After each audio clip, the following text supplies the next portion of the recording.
Hello everybody, hope you're doing well. Welcome back to another video. This is going to be my May wrap up, and let's just get stuck into it. I read 11 books in May, which is my best month so far this year, and that came out to 1,800 exactly pages, and 17.92 hours of audiobook listening. I think it was a decent month. I had like most of my books were like 3.75 to 4.75 stars. Still haven't had a 5-star for the year. Still wanted one. Can June deliver, please? But yeah, I had a read on haul video that went out that featured quite a lot of these books, so I won't go into too much depth because that is sort of like a reading vlog and just like a general vlog as well. Ones that were picked by my family and friends, which I really love doing, so I'd love to do that again. Yeah, I'm going from worst to best. I don't know if I just said that, maybe, but the worst book I read was one chosen by my dad actually, and that was The Premonition by Banana Yoshimoto, and this is translated from Japanese by Asa Yonida. I gave this 2.5 stars, so to say that honestly this brain is just not braining at all.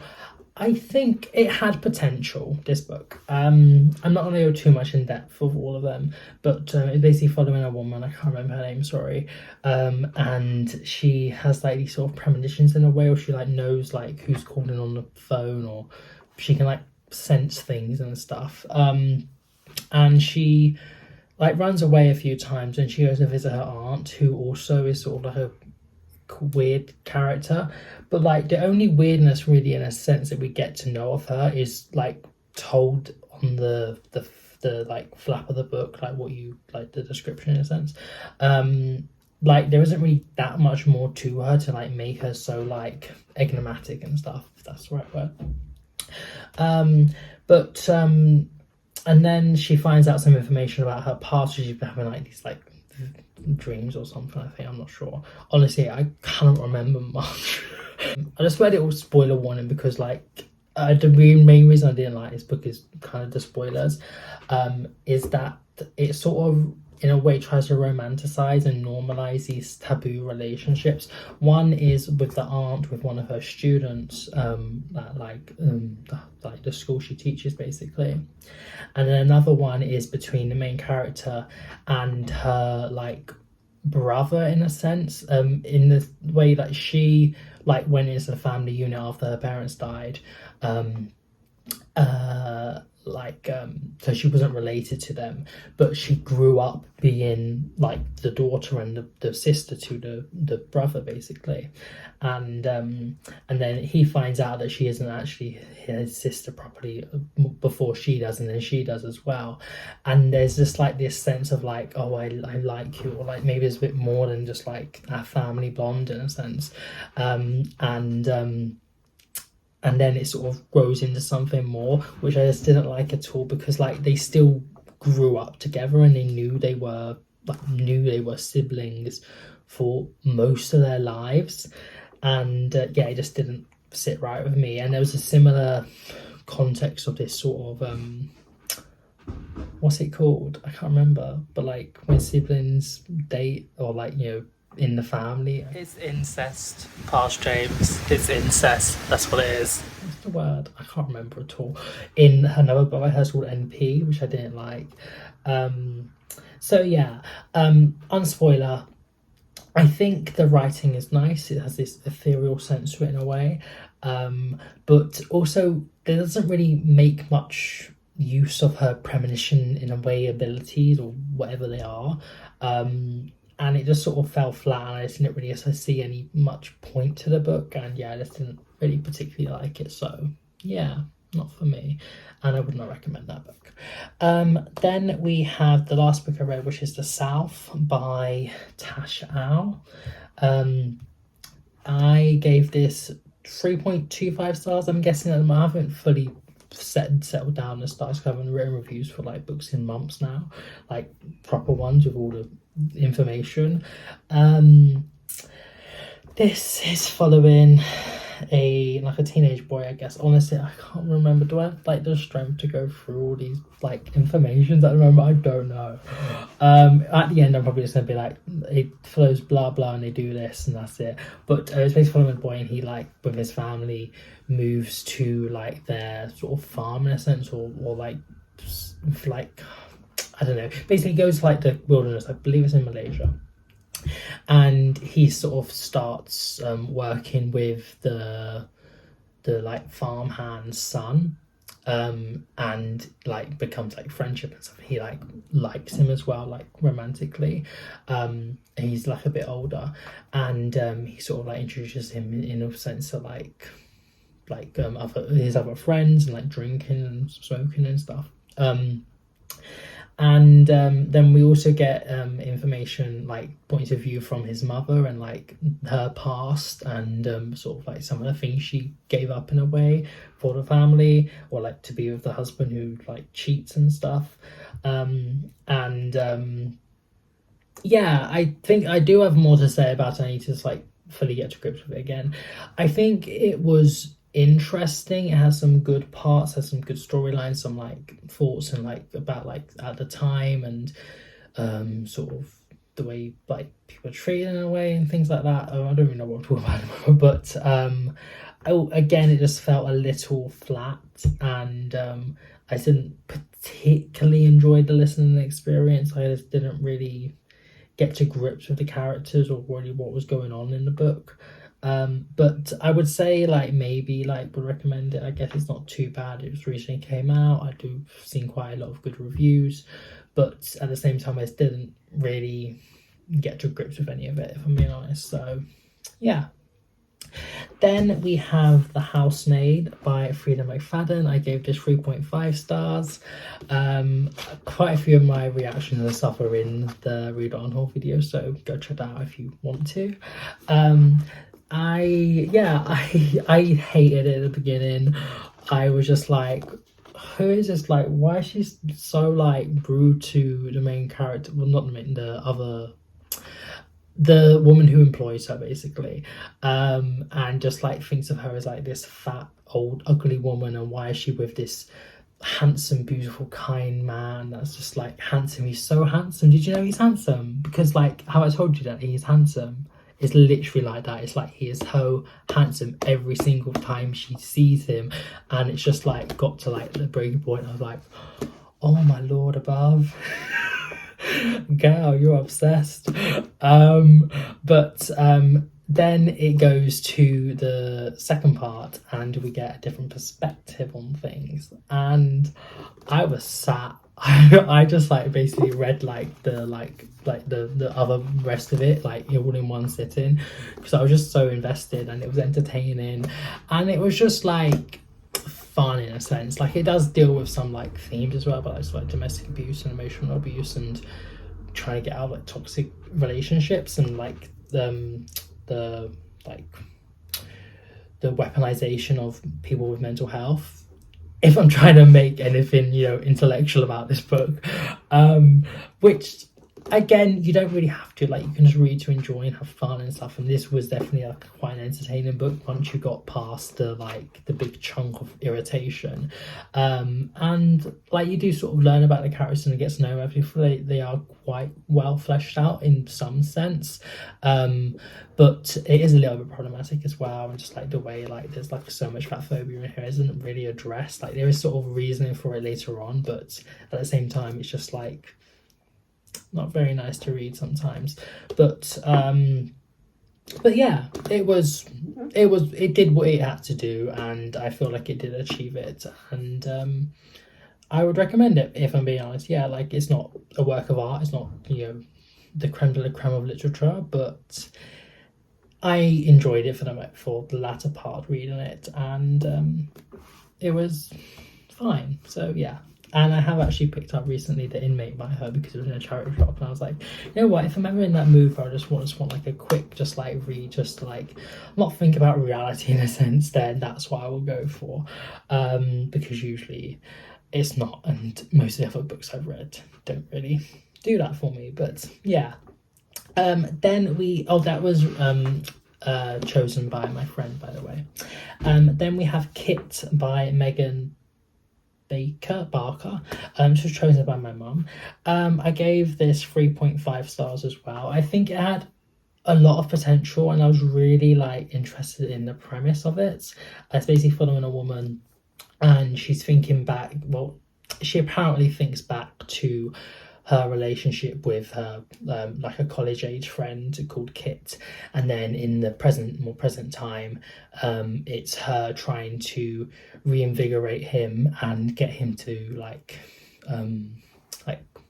come out in a sense, or like enjoy life in a way, like bringing him into her family unit, and like the struggles she has with doing that with her husband and her family and like her children. And I do think it's quite a good book at like talking about mental health struggles and trying to be there for your friends and family that are struggling, and like the lack of services or like wait times and ability in certain places. And it's sort of like poems, but it follows a narrative form as well. And there's like one that goes back, and then like some ones do go back in a sense, but it mostly followed us like a few months time, and I was expecting it to be a bit more back and forth, or some from before and then later, just to like fully get to grips with their relationship and their friendship that they forged in college, or like maybe before then.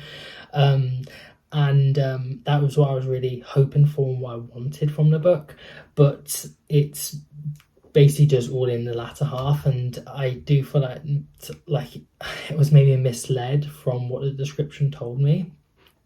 But at the end of the day, it was a decent book, and I would recommend it. I would read something else by her, but yeah, just like don't go into it thinking that you're going to be getting a lot of the backstory, because that isn't the case, and in a way I wanted that. So yeah, I finished Thou Savage Woman by Blessing Adams. This is a non-fiction book. I gave it 3.75 stars, and she basically talks about these different cases of female like killers in the early modern period. When I read the description, I thought early modern was like 1800s or like Victorian age, but it's actually like between like the 1500s to like the 1700s or something, which doesn't really make sense to me, because I'm like, I don't know, is that early modern? Like, I feel like modern is like, obviously modern is now in a way, or like the latter 1900s. So I thought early modern would be like the 1800s, but that's not the case anyway. It's not that important, but it's just my misunderstanding in the sense of what the actual period was. And it basically just follows the different stories of these women that killed people, or supposedly killed people, or were trialed and condemned for killing people. And sort of the way the media ramped it up and made it seem as like such a vile, horrible act, specifically if a woman like kills her husband, and how it's like how it was tried and punished as like on level with treason, because women were supposed to just like be in the house and just like be the property of their like fathers and then their husbands, and there wasn't like any like autonomy in a sense, and if they like killed a person that's sort of in a way akin to their like owner or king in a way or something like that, then it's just such a heinous crime. And I also like the media talking so much about like killers like over like doing the most in a way, or like I can't think of the right words or phrases, but basically just making it out as a bigger thing than it actually was, or like things like that. And yeah, and there was 2 stories in here that didn't fit for me, because they were like witchcraft ones, and they obviously didn't kill the person because witchcraft isn't real. And me, I love witch books. I love books about like women that were othered and thought of as witches in a sense, or tried and condemned as such. And I do enjoy those stories, but when it's in a book about female killers, that like it just doesn't fit. Like they're clearly innocent women that were targeted and said like you killed someone like by magic with your familiar and stuff. And I was like, how is that on akin to a woman like murdering a husband because she was abused by him? Like it's just not the same. But yeah, I felt like some of the stories were entertaining, well not entertaining, but like it was showed well. One was with Mary, and that one just like absolutely distraught me so much. I was so upset at the conclusion when she was going over them again. I was just crying on the bus. Like it's the first bit of the year that's made me cry. So it was emotive. And she was also talking about like the modern day and like rape and sexual assault. How there's so little justice still to this day, and it just made me so angry and just like, oh, I hated it.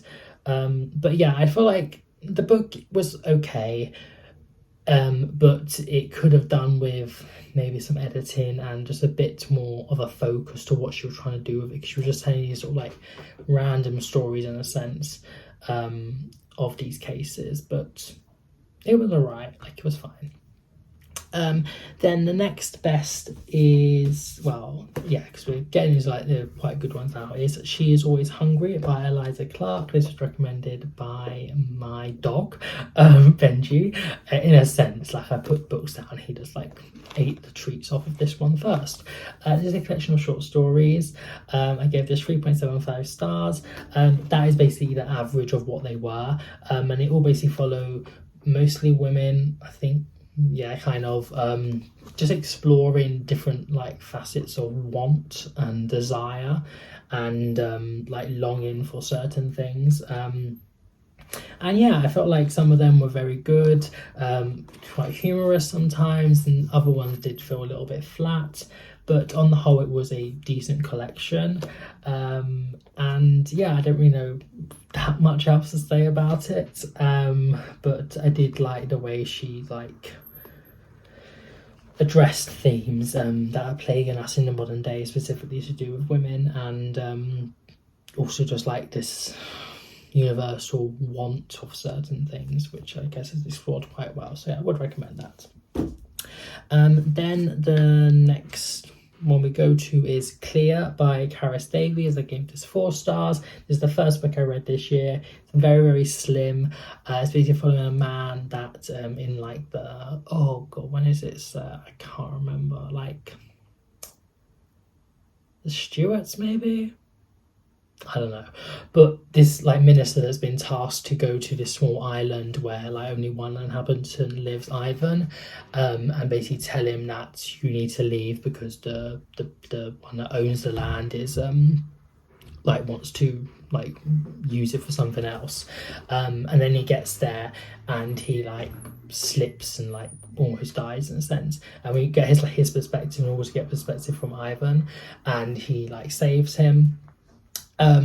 And it just follows them trying to communicate and tell like the story of like what is going to happen to him. We learn about his farm and the animals on there, and also backstory of the other main character. I'm sorry, I can't remember his name. I think his name was John, and like the financial situation he was in and why he took this job and why he took this task to do this. And I just feel like it's a very good way of exploring like the barriers of language in a way, and like these clearings of people there, and the lives that they led, and like what had to be done to them, and yeah, quite like a sad point in history in a way for so many people that were cleared of their land because the powers that be said so. But yeah, I don't really have that much else to say. I think it was well written, it's slim, it's slight, it talks about his characters. You get quite a good understanding of who they are for its short length, and throws up some important themes and talks about the period of time well, and it's well researched, and yeah, I would recommend it. It's a good book. Then next is a book that I read second of the month, was Elena Knows by Claudia Pinero. This is translated from Spanish by Francis Riddle. And yeah, I enjoyed this. Well, I didn't enjoy it in a sense because it is quite a bleak and sad tale, but it's following Elena, and she has quite severe Parkinson's, so she sort of like looks down like the whole time. It's very difficult to get her body to work because of her disability. And she learned, or it's like later on, but she's told that her daughter apparently died by suicide in the church where she volunteered or worked. And she doesn't think this is the case, so it follows, it's more like backstory of what she has done to try and work out what happened, and then she is trying to go on a journey to find someone that can help her, a woman that her and her daughter helped years ago, and yeah, that's basically the story. I'm not going to really say that much else, but I think that there's some really pivotal, like, emotional moments in the book about the tumultuous relationship she had with her daughter, and also themes of like abortion and like women's control over their bodies, and the way people are viewed that have disabilities, and aging and death and grief and like losing your child, and how it's such a horrible thing to go through. And like religion is quite a big motif as well.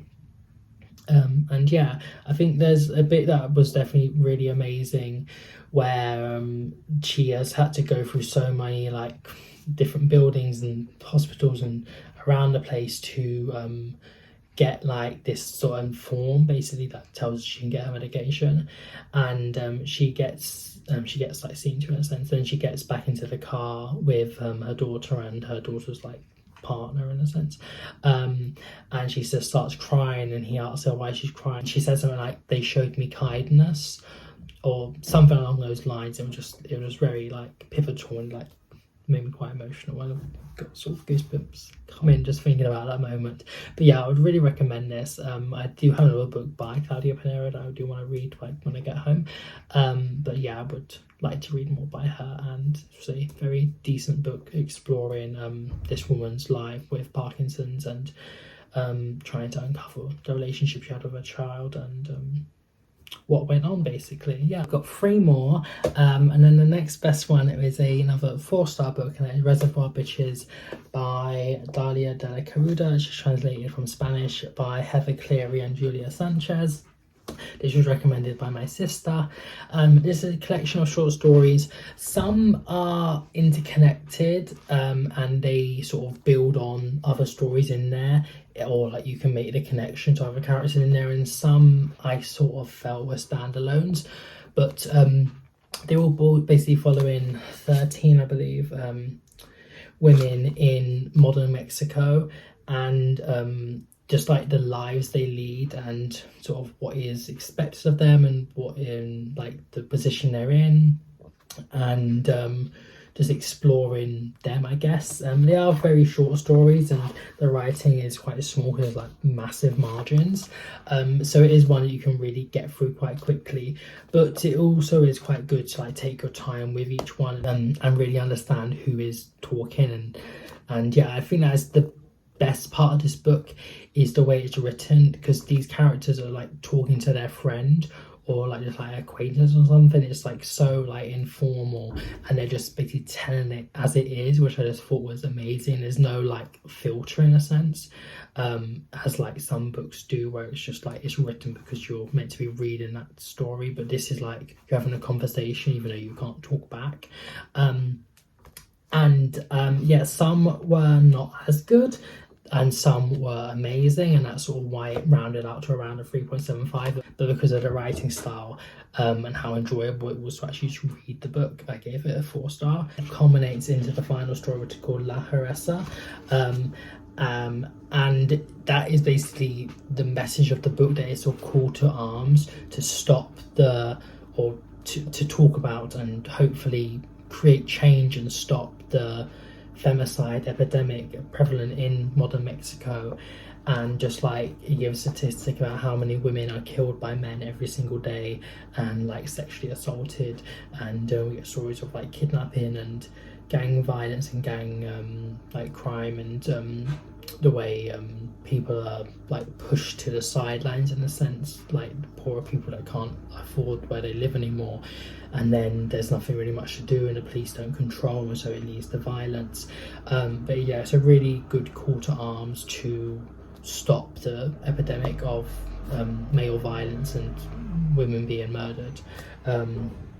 And yeah, you do really get a good grips of who these characters are within the stories. I would so recommend giving this book a read.